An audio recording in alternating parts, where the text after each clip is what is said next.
gaji penjara awam akan dinilai semula.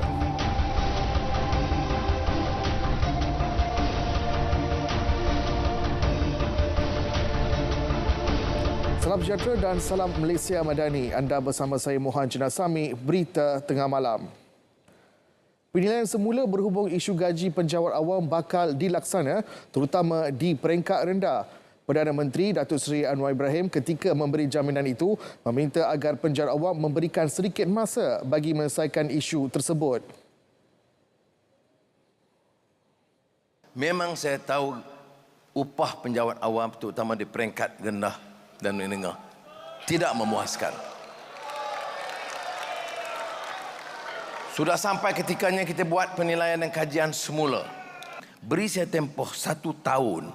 Kalau ada trend peningkatan hasil, yang utama adalah upah penjawat awam.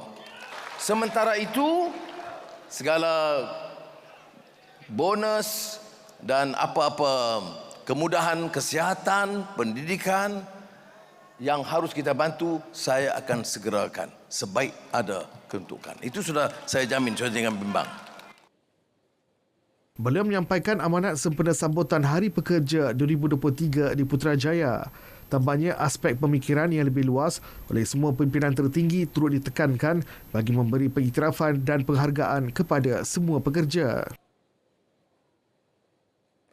Ke arah mengembangkan ekonomi dan meningkatkan hasil negara, Perdana Menteri menyuruh warga pekerja untuk sebaris dalam memerangi rasuah di negara ini. Beliau yang juga Menteri Kewangan menjelaskan ketika mengambil alih kerajaan, keadaan kewangan negara parah dengan hutang 1.5 trilion ringgit.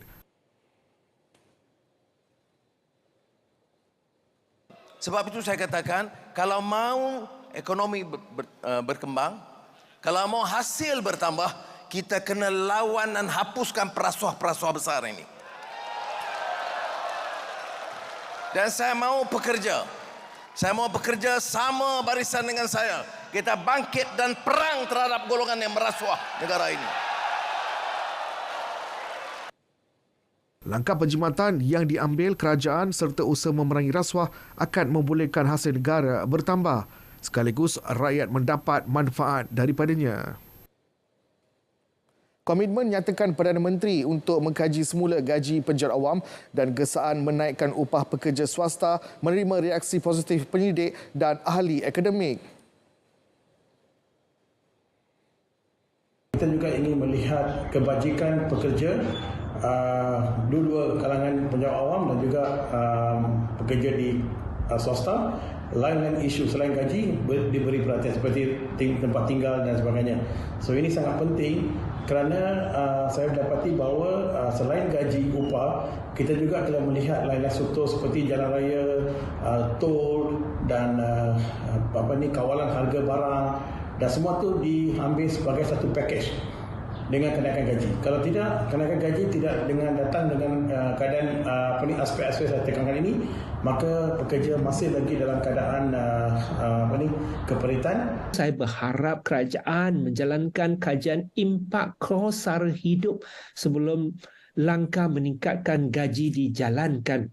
Pada masa yang sama, penjimatan yang dapat daripada perbelanjaan berhemah dan perbelanjaan yang efisien ini boleh digunakan untuk menurunkan kos sara hidup. Pada sambutan Hari Pekerja, Perdana Menteri turut mengumumkan dana RM1 juta untuk Kongres Kesatuan Pekerja dalam Perkhidmatan Awam QPEX dan Kongres Kesatuan Sekerja Malaysia MTUC. Ia disambut baik kedua-dua badan berkenaan. Dana itu lebih kepada bentuk pengurusan institusi untuk bagaimana untuk kita membantu pekerja-pekerja di luar sana, dan dana itu juga untuk membantu bagaimana untuk kita menggerakkan kesedaran pekerja-pekerja di kalangan gabungan MTUC nanti, insyaAllah.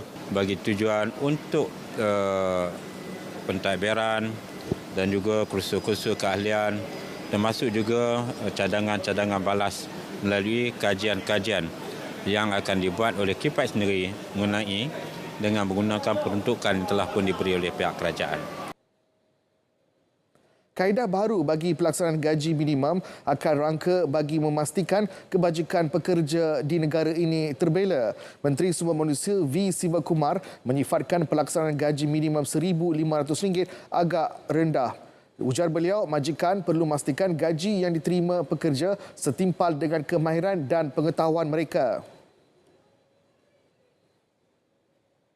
Sepatutnya majikan harus melihat dalam konteks yang lebih besar untuk memastikan bahawa gaji yang diterima oleh pekerja-pekerja itu adalah setimpal dengan kemahiran, pengetahuan dan selain daripada itu supaya mereka boleh mencari hidup. Itu adalah sangat penting. Jadi atas kesedaran itu, maka dalam ucapan yang amat berhormat Perdana Menteri, beliau menyatakan bahawa perkara ini harus dibincangkan semula dalam kabinet untuk mungkin mencari satu kaedah baru untuk menetapkan gaji kepada pekerja-pekerja negara ini.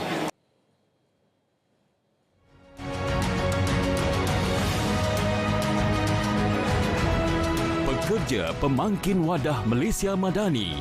Selamat Hari Pekerja daripada kami di RTM. Baik, aliran trafik dari Plaza Tol Aikro hingga ke Plaza Tol Simpang 4 Alur Gajah Melaka sejak petang hingga tengah malam ini terus lancar walaupun jumlah kenderaan menunjukkan peningkatan. Perinciannya langsung bersama Nurul Ashikin Abdul Halim di Plaza Tol Aikro. Silakan Ashikin.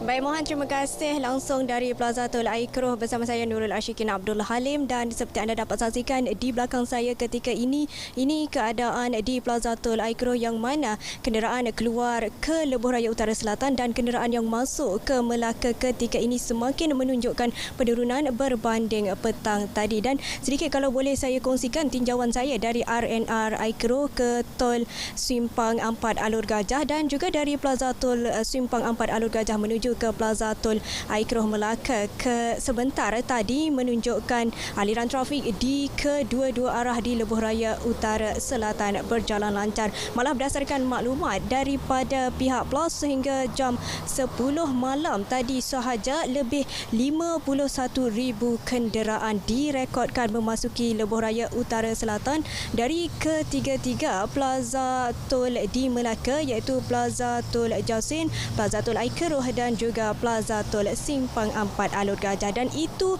menjadikan keseluruhan lebih 110,000 kenderaan direkodkan melalui tiga Plaza Tol ini sejak pagi tadi hingga tengah malam ini. Sementara itu, berdasarkan info trafik daripada Lembaga Lebuh Raya Malaysia LLM, trafik di Lebuh Raya Utara Selatan setakat pukul 9.50 malam perlahan ke arah utara iaitu dari Plaza Tol Sungai Besi ke pusat bandar serta dari Senawang ke Seremban. Manakala ke arah selatan trafik perlahan dari Yong Peng ke Air Hitam dan juga dari RNR Macap ke Kulai. Selain itu, info trafik LLM tidak mengemas kini sebarang kesesakan di mana-mana laluan sama ada arah utara atau selatan dari Melaka ke Kuala Lumpur atau ke Johor.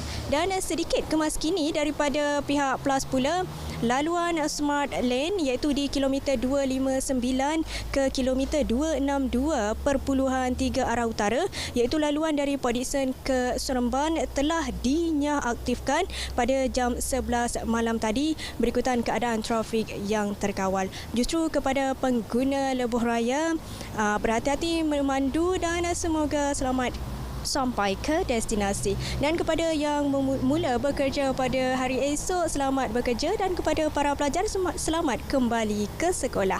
Jaga diri, jaga kesihatan. Sekian laporan saya Nurul Ashikin Abdul Halim bersama kru penerbitan dari Melaka.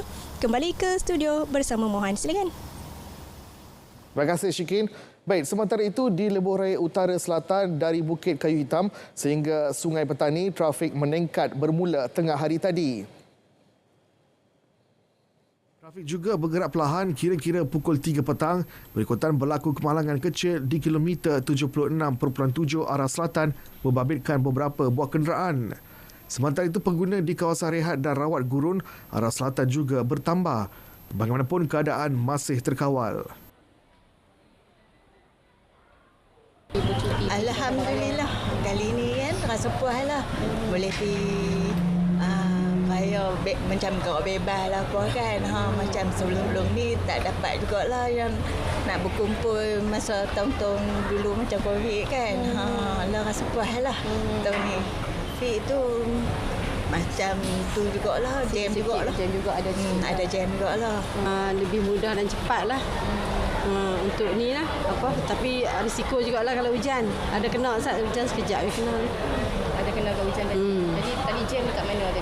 Kat hutan kampung mula start tadi.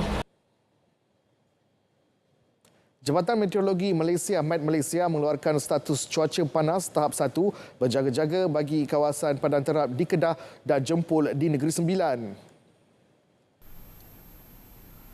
Menurut Met Malaysia menerusi kemaskini cuaca di Facebook hari ini, 2 kawasan berkenaan mencatatkan gelombang haba tahap kuning setakat 4:20 petang tadi. Tahap kuning merujuk kepada suhu maksimum harian melebihi 35 hingga 37 darjah Celsius untuk sekurang-kurangnya 3 hari berturut-turut. Sementara itu, kawasan lain di Semenanjung serta seluruh kawasan Sabah dan Sarawak mencatatkan suhu maksimum harian kurang daripada 35 darjah Celsius iaitu tahap biru.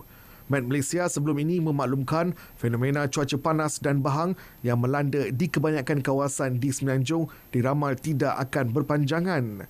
Orang awam terutama mereka yang bekerja atau mempunyai aktiviti di luar bangunan dinasihatkan supaya berhati-hati ketika cuaca panas. Kerajaan komited menjamin aspek kebebasan dan keterbukaan media selain memastikan proses sema dan imbang terus subur dan berfungsi dengan baik. Perdana Menteri Datuk Seri Anwar Ibrahim mengulas kedudukan Malaysia dalam Indeks Kebebasan Media Dunia 2022 yang dikeluarkan oleh Reporters Without Borders (RSF). Kedudukan Malaysia meningkat kepada 113 dengan 51.55 mata berbanding tahun sebelumnya di kedudukan 119 iaitu 60.53 mata. Malaysia turut menduduki kedudukan tertinggi di ASEAN, diikuti Thailand di kedudukan ke-115, Indonesia 117, Singapura 139, Kemboja 142, Brunei 144, Filipina 147, Laos 161, Vietnam 174 dan Myanmar 176. Menteri Komunikasi dan Digital Fahmi Fazil pula menyifatkan kedudukan Malaysia dalam Indeks Kebebasan Media Dunia 2022 itu merupakan pencapaian yang baik dan membanggakan buat negara. Pencapaian berkenaan sekaligus menjadi pemangkin untuk kerajaan terus memartabatkan kebebasan media. Selain itu, Fahmi turut memaklumkan Kementerian bersama Pengamal Media sedang meneliti draft rang undang-undang Majlis Media sebelum dibawa ke Jemaah Menteri. Ujarnya ada beberapa pengumuman baik untuk pengamal media menjelang Hari Wartawan Nasional yang akan berlangsung 27 hingga 29 Mei ini di Ipoh, Perak. Pencapaian Malaysia dalam Indeks Kebebasan Media Dunia 2022 bukan tiket untuk menarik nafas lega. Sebaliknya, seluruh penggiat media perlu berusaha untuk memperbaiki serta mempertingkatkan segala kelemahan dari semasa ke semasa. Bagaimanapun, beliau berharap semua petugas media diberi jaminan untuk menikmati persekitaran kerja yang lebih baik dalam segala aspek termasuk kesamarataan untuk membuat liputan. Selepas PKP, terlalu banyak petugas media yang kini bekerja secara kontrak. Tiada jaminan pekerjaan yang kukuh. Malah, setengah syarikat media culas membayar potongan KWSP, SOKSO, malah ada juga yang lambat membayar gaji petugas media. Malah bagi mengelakkan keperluan untuk membayar insurans dan juga allowance lebihan masa, tubuhkan Majlis Media Malaysia dan berikan semua agensi media peluang dan ruang yang sama rata dalam membuat liputan. Perubahan Majlis Media dilihat dapat mempertingkat prestasi Indeks Kebebasan Media di Malaysia di peringkat global secara lebih efektif dan konsisten. Jadi kita perlu mempergiatkan diri kita untuk melonjak ke hadapan lagi. Untuk itu satu parameter yang penting yang perlu kita implementasikan di sini adalah penubuhan majlis media yang mana dianggap terlalu penting, di mana ia dapat mengawal selia bukan setakat perjalanan media di negara kita, malah juga ia juga akan memelihara kedudukan wartawan di negara kita. Sekurang-kurangnya 400 anak orang asli di seluruh negara disasar memasuki universiti awam dan swasta tahun ini. Timbalan Perdana Menteri Datuk Seri Dr. Ahmad Zahid Hamidi berkata, ia susulan sasaran sebelum ini iaitu 300 anak orang asli ke Menara Gading berjaya dicapai. Beliau yang juga Menteri Kemajuan Desa dan Wilayah KKDW memberitahu kementerian telah menerapkan pelbagai program termasuk program pendidikan melibatkan komuniti itu. KKDW turut bercadang memberi sagu hati RM1,000 kepada setiap pelajar yang berjaya menjejakkan kaki ke institusi pengajian tinggi. Dan insya-Allah saya akan berbincang dengan Datuk Seri KSU mana-mana anak-anak orang asli yang memasuki Universiti KKDW melalui JAKWA akan memberikan sagu hati RM1,000 bagi tiap-tiap seorang yang masuk ke universiti. Berucap pada Majlis Rumah Terbuka Aidilfitri, Badan Perhubungan UMNO Pahang di Sungai Koyan, beliau memberi jaminan selain aspek pendidikan, kerajaan akan terus menambah baik kemudahan infrastruktur di perkampungan orang asli termasuk kemudahan air dan elektrik serta perumahan. Beliau sebelum itu melawat ke Pusat Tenun Pahang Diraja dan transit pesakit orang asli di RPS Betau Lipis.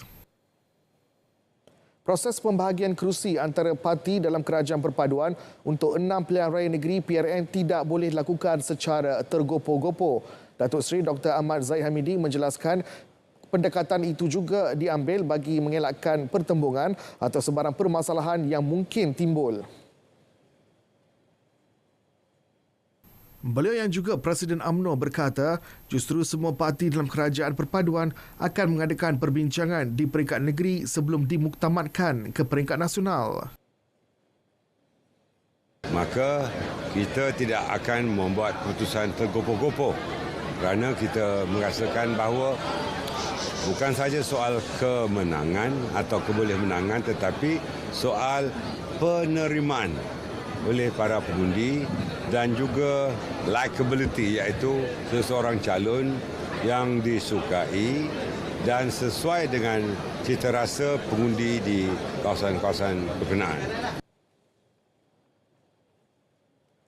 Kejadian angin kencang dan hujan lebat yang melanda Perlis 5 kali sejak Ramadan lalu, Perlis membabitkan lebih 300 rumah.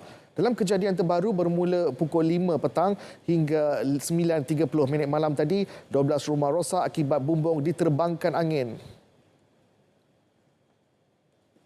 Kawasan terlibat Kampung Kurung Batang, Bintong.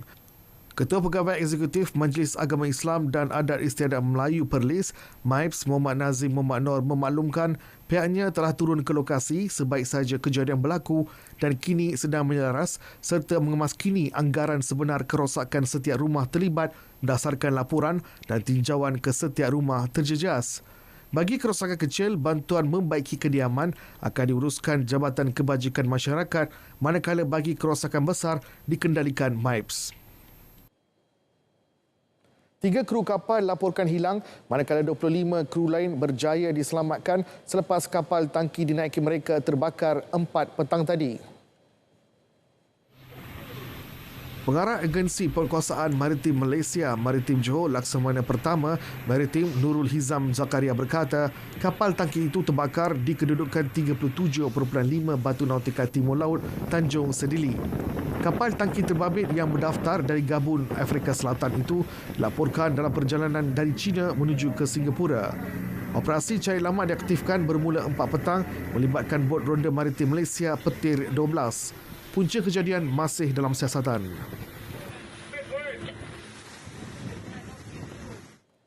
2 Dua beradik ditemukan lemas di pantai Tanjung Buloh, Kuala Sedili, Kota Tinggi 3.40 minit petang tadi. Ketua Polis Daerah Kota Tinggi, Superintendent Hussein Zamora memaklumkan mangsa yang maut berusia 10 dan 13 tahun. Mangsa pertama ditemui pada jarak 50 meter dari pantai, manakala adiknya ditemui pada jarak 15 meter dari lokasi terakhirnya 15 minit kemudian. Sementara itu, Komander Operasi Penolong Penguasa Bomba Muhammad Khairul Sofian Dahari berkata, dua lagi mangsa iaitu ibu dan kakak mangsa cedera. Keluarga itu ke pantai berkenaan bagi aktiviti riadah sempena cuti am.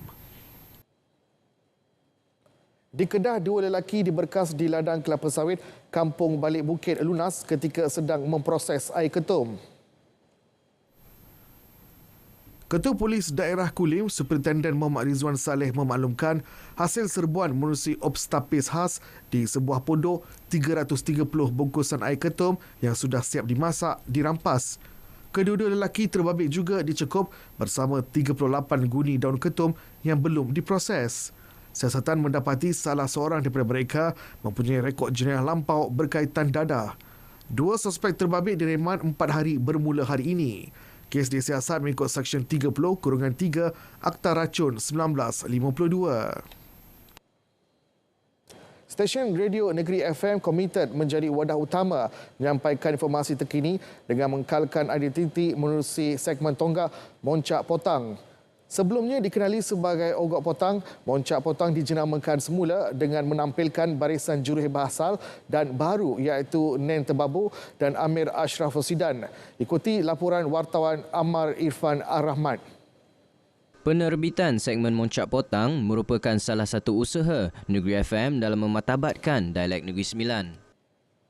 Dialek ni tidak digunakan di negeri lain kecuali hanya di Negeri Sembilan yang kaya dengan adat pepatih. Dialek Negeri Sembilan adalah salah satu daripada seni warisan dan juga keunikan masyarakat di negeri ini. Jadi kita wujudkan program Moncak Petang daripada pukul 2 hingga pukul 6 yang diterajui oleh Nen Tebabu dan juga Amir yang kedua-duanya berasal daripada seorang orang Kuala Pilah dan seorang lagi orang Rembau. Sempena Aidilfitri, sebuah drama pendek Moncak Potang yang mengesahkan tauladan boleh ditonton menerusi platform laman sosial Facebook dan YouTube Negeri FM Official. Ya, keunikan dia sebenarnya paling motan sekali lah menunjukkan identiti Nogori tu. Nogori adat pepatih TKW kan. Jadi kelebihannya sepanjang segmen Moncak Potang kita akan bercakap dalam logat Nogori 9. Itulah keunikan dan kelebihannya untuk Moncak Potang. Dan ada istimewa tau daripada Moncak Potang untuk raya ni. Moncak Potang akan menampilkan sebuah drama rayu. Kalau biasanya kita drama rayu ni, dia memanglah satu perkara yang kebiasaan. Tapi kali ini menariknya untuk Moncak Potang bawakan secara bervisual. Bagi pendengar setia Negeri FM, dialek negeri yang dibawa menerusi segmen tersebut dapat mempamer keunikan identiti negeri beradat ini terutama kepada individu dari negeri lain. Okey, Moncak Petang ni salah satu rancangan yang baguslah untuk diketengahkan, didengarkan kepada rakyat Negeri Sembilan. Sebab bagi saya bukan orang Negeri Sembilan saja yang boleh mendengar, boleh belajar secara logat Negeri Sembilan. Logat Negeri Sembilan yang diterapkan pada penyampaian dalam segmen Moncak Petang menjadi identiti buat stesen radio Negeri FM. Seiring dengan konsep RTM teman setia anda, Negeri FM komited menjadi wadah penyampai maklumat utama buat segenap lapisan masyarakat. Ammar Irfan Rahmat, RTM.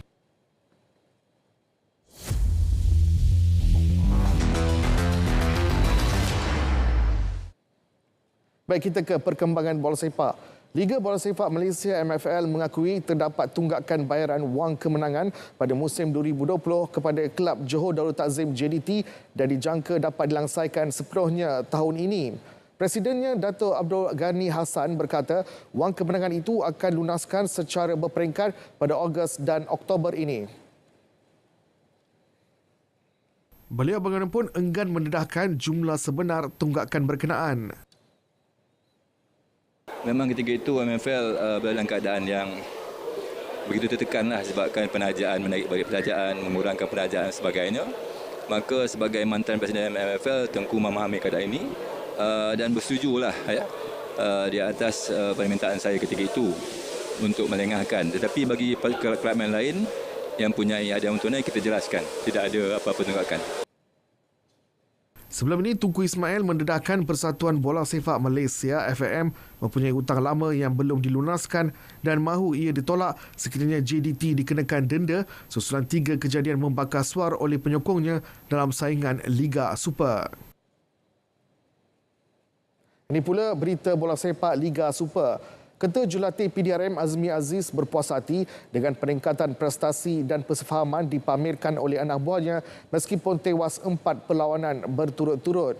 Jelas Azmi, beliau bersifat realistik dengan mengambil kira kualiti dan kemampuan kewangan pasukan ditentang sebelum ini termasuk Seri Pahang dan JDT yang nyata lebih kukuh berbanding PDRM. Saya personally rasa di PDRM FC ni kita meningkatlah game by game. Okey, walaupun kita kalah tapi kita dari segi coaching kita nampak kita punya intensity, kita punya pemahaman dari segi taktikal, alright, daripada kita main formation ni, kita tukar formation ni, kita tukar formation ni, diorang dapat sesuaikan benda tu dengan baiklah. Saya rasa itu sangat-sangat penting. Diorang terima kita punya idea, kita punya planning very much. Diorang menyokong. Skuad The Corps mencatatkan 3 kemenangan, 1 seri dan tewas 6 kali untuk berada di kedudukan ke-10 Liga dengan mengumpul 10 mata. Kita beralih ke perkembangan Sukan SEA Kemboja 2023. Presiden Persatuan Badminton Malaysia BAM Tan Sri Muhammad Nurza Zakaria menggesa skuad muda badminton negara mempamerkan aksi cemerlang pada tamasya kali ini. Jelas Tan Sri Nurza, BAM menghantar pemain remaja di tamasya 2 tahunan berkenaan sebagai salah satu medan utama menguji pencapaian mereka. Kita BAM daripada last 2 or 3 SEA Games, kita telah menengahkan pemain-pemain muda. Kita punya age tu dah makin lama makin turun. Maksudnya makin lama makin muda. Kerana proses membina pelapis itu berlaku. Kita mahukan pemain-pemain kita menggunakan sepenuhnya peluang dan opportunity yang diberikan untuk mereka menunjukkan bahawa mereka deserve to be the next so-called echelon of the current set of senior players. Persorangan lelaki skuad negara akan dibarisi Leong Jun Hao, Lee Shun Yang, Ong Ken Yong, manakala persorangan wanita diwakili Tan Ziyi, Siti Nosuhaini Azman dan Wong Ling Ching. Sukan SEA Kemboja 2023. Skuad bawah 23 tahun negara kini menggalas cabaran bagi memburu ibu segala pingat. Rabu 3 Mei, saksikan perlawanan bola sepak Malaysia bertemu Laos 8 malam di saluran OK dan saluran sukan RTM. Saksikan juga secara penstrima langsung di RTM Click. Eksklusif hanya di RTM. Paparan itu mengakhiri berita tengah malam. Saya Mohan Cina Sami, salam Malaysia Madani dan selamat malam.